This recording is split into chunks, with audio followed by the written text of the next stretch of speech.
ప్రత్యక్షమగును. నీవు ఆయనను విసర్జించిన ఎడల ఆయన నిన్ను నిత్యముగా త్రోసివేయును.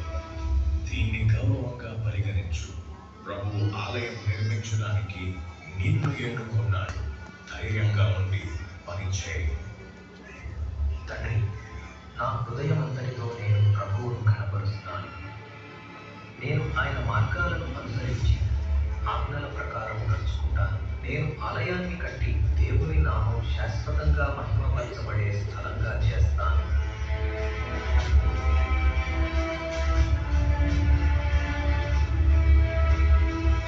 నా కుమారుడా, నేను దేవుని మందిరాన్ని నిర్మించాలని ఆశించాను, కానీ దేవుడు నిన్ను ఎన్నుకున్నాడు.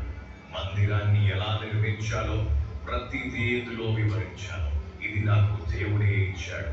ధైర్యంగా ఉండు, దేవుడు నీకు తోడుగా ఉంటాడు. ఇది గొప్ప విషయం.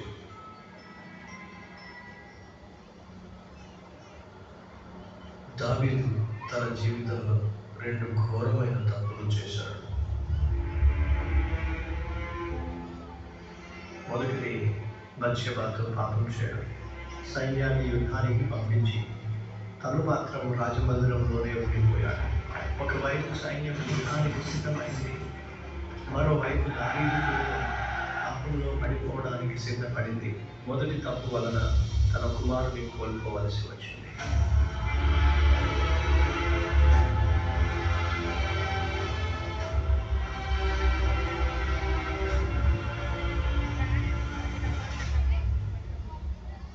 రెండవ తప్పు, దావీదు తన సైన్యాన్ని లెక్కించడం. దేవునిపై నమ్మకం ఉంచడానికి బదులుగా అతను తన సైన్యాన్ని లెక్కించి తన సైనిక బలంపై ఆధారపడ్డాడు. యోవాబు దావీదును హెచ్చరించాడు. రాజా, దయచేసి ఇలా చేయకు. కానీ దావీదు పట్టుబట్టాడు.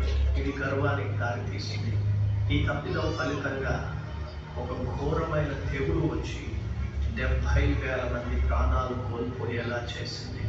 ఆ విధంగా దావీదు తన అతిక్రమణకు దేవుని శిక్షను భరించాల్సి వచ్చింది. అప్పుడు ప్రవక్త గాదు దావీదుతో, నువ్వు వెళ్ళి ఓర్నాను స్థలాన్ని కొని బలిపీఠము కట్టి బలి అర్పించు. అప్పుడు ఈ తెగులు ఆగిపోతుంది. ప్రవక్త గారు చెప్పిన ప్రకారం దావీదు ఓర్నాను దగ్గరికి బయలుదేరుతాడు.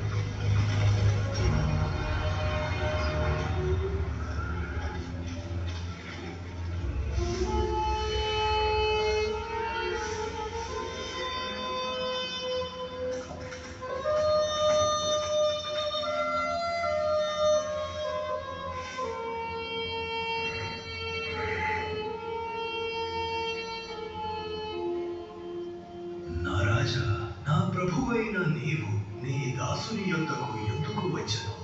ఓర్నాను, ఈ స్థలం నాకు కావాలి. ఈ తెగులు ఆగడానికి నేను ఇక్కడ యెహోవాకు ఒక బలిపీఠం కట్టిస్తాను. ఏలిన వాడవు, నీకు ఏది అనుకూలమో దాని తీసుకొని బలి అర్పించు. లేదు, నేను అలాగా ఊరికే తీసుకోలేను. వెల ఇచ్చి నీ దగ్గర కొంటాను. ఉచితంగా తీసుకొని దానిని నా దేవుడైన యెహోవాకు దహన బలిగా నేను అర్పించలేను అన్నాను.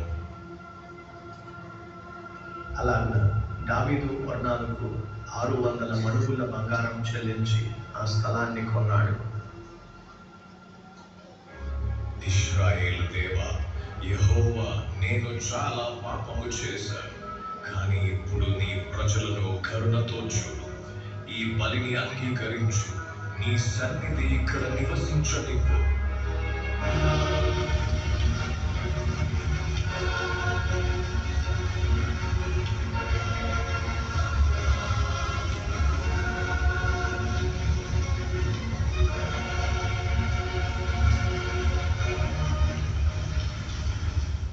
అబ్రహాము ఇస్సాకును బలి అర్పించడానికి తీసుకువచ్చిన స్థలం కూడా ఇదే. రాజకుమారుడు సొలొమోను